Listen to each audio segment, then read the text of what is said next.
ابتدا ہے رب جلیل کے ببرکت نام سے جو دلوں کے بیت خوب جانتا ہے۔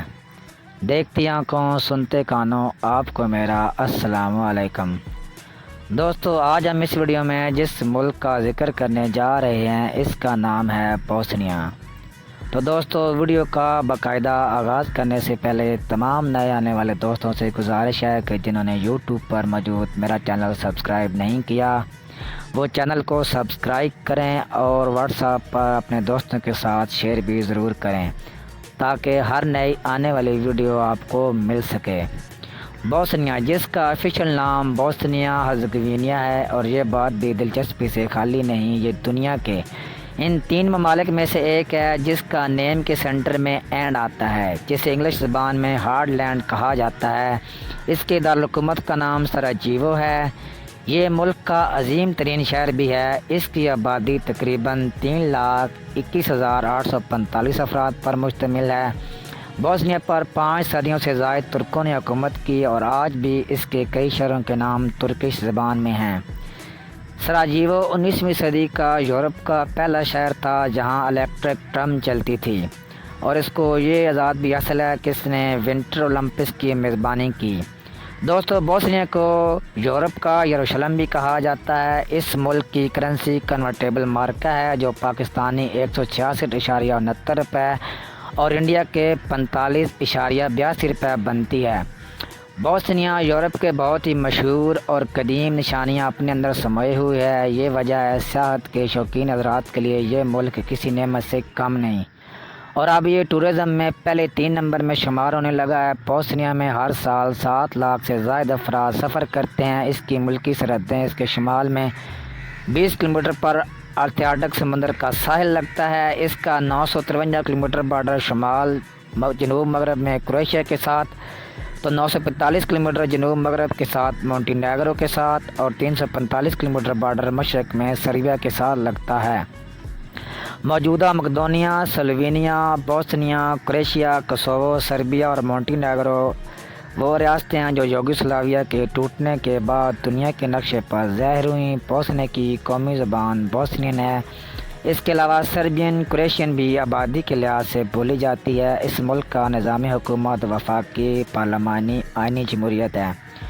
بوسنیا کا سالانہ GDP 44.83 ملین ڈالر ہے۔ بوسنیا کاروباری آزادی میں 12ویں، پراپرٹی رائٹس میں 107ویں اور ٹیکنالوجی میں 86ویں نمبر پر، اور کرپشن فری ممالک میں 81ویں اور شخصی آزادی میں 91ویں نمبر پر شمار ہوتا ہے۔ ملک کی اکثری آبادی کا مذہب اسلام ہے جو ملک کی 52% آبادی کا مذہب ہے۔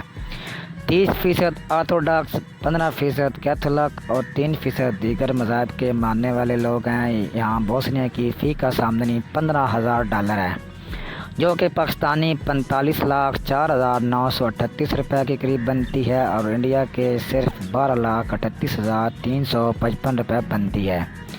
یہ انسانی ترقی کے لحاظ سے 77 نمبر پر شمار ہوتا ہے۔ سراجیوو پہاڑی سلسلے سے گھرا دوسرا شہر ہے۔ سرخ چھتوں، سفید میناروں، قلعوں، حویلیوں کے حوالے سے یہ جانا جاتا ہے۔ لوگ بڑے بڑے شاپنگ مراکز ہونے کے باوجود روایتی بازاروں کا رخ کرتے ہیں۔ دوست احباب سیاحوں کے ساتھ ٹی ہاٹ میں آرام کرتے ہیں اور حقہ پیتے ہیں۔ یہ ملک 5.2 بلین ڈالر کی اشیاء ایکسپورٹ کرتا ہے اور 9.55 بلین ڈالر کی اشیاء امپورٹ کرتا ہے۔ اس کی برآمدات میں میٹل، ٹیکسٹائل اور لکڑی کی مصنوعات بہت اہم ہیں۔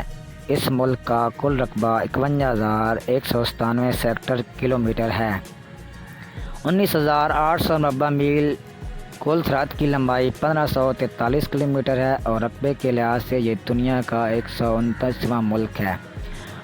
ملک کا 42.2% رقبہ قابل کاشت اور 48% پر جنگلات ہیں۔ بوسنیا کی لڑکیاں شادی 27 سال کی عمر میں کرتی ہیں۔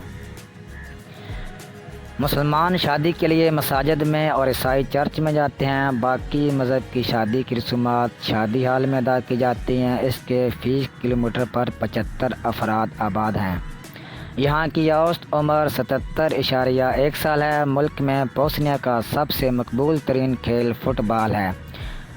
فٹ بال ٹیم نے اپنا پہلا ورلڈ کپ 2014 میں کھیلا تھا اور 2018 کے ورلڈ کپ میں 10 میں سے 5 میچ جیتے تھے۔ دوستو، بوسنیا میں گرمی بھی ہوتی ہے اور سخت سردی بھی ہوتی ہے۔ زیادہ تر ٹھنڈا موسم ہوتا ہے۔ ملک میں آفیشیل اور نان آفیشیل 24 ایئرپورٹس ہیں، جن میں سے صرف 7 پر رن وے کی سہولت موجود ہے۔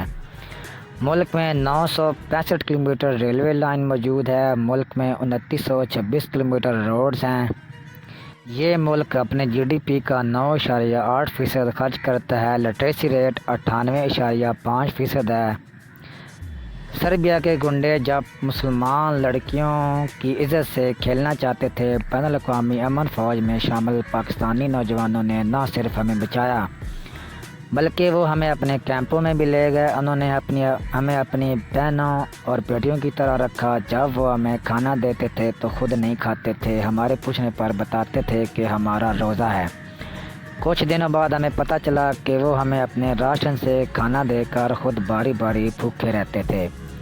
وہ پاکستانی فوجی جوان ہمارے بچوں سے بہت ہی زیادہ پیار کرتے تھے، ہمارے بزرگوں کا بہت احترام کرتے تھے۔ ہماری حفاظت کرتے ہوئے کچھ پاکستانی جوان شہید بھی ہو گئے۔ آپ پاکستانی عظیم لوگوں، تمہاری افواج امت مسلمہ کے سر کا تاج ہے، اس کی قدر ہم سے پوچھو۔ تو دوستو، یہ الفاظ تھے بوسنیا کی ایک لڑکی کے، جس نے ہمارا سر فخر سے بلند کر دیا۔ یہاں کے لوگ ملنسار اور محبت کرنے والے لوگ ہیں۔ بوسنیا پاکستان سے تقریباً 3 گھنٹے اور انڈیا سے 2.5 گھنٹے پیچھے ہے۔ یہاں بوسنیا میں ڈرائیور رائٹ سائڈ پہ ہے۔ کالنگ کوڈ +399 ہے۔ حلال فوڈ یہاں بآسانی سے مل جاتا ہے۔ تاہم یورپی ممالک کے تمام شہری 90 دن کے لیے بغیر ویزا کے جا سکتے ہیں۔ امریکہ، کینیڈا، آسٹریلین بھی 90 دن کے لیے جا سکتے ہیں، جبکہ آپ کے پاسپورٹ کی میعاد 1 سال ہونی چاہیے۔